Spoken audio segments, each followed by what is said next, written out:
this video, I'll show you how you can fix Black Ops 6 not launching, opening, or starting.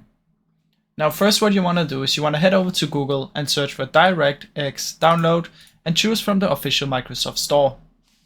In here just select the first one, choose the language you want and press download. Then you should have a setup installer, which is super simple. You're just going to click on it and press next, next, next.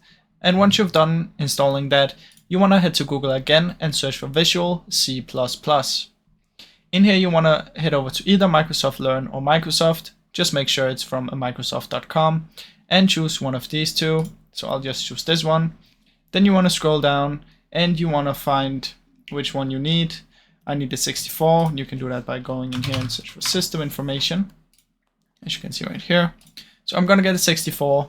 You're just going to click on this and then you're going to get an installer as well to this one, which you're going to launch.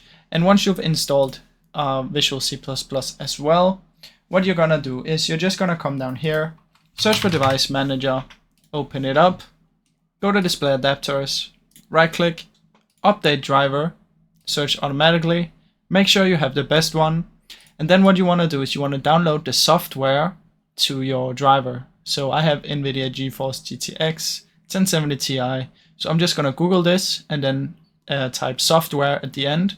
And that will be the NVIDIA one. So once you have that one, you want to head over to the drivers. And then you want to reload and just download the latest driver. Once you've done all of this, I suggest you come down here and just quickly check if you have a Windows update or something. If you have one, you should just take it. So check for updates.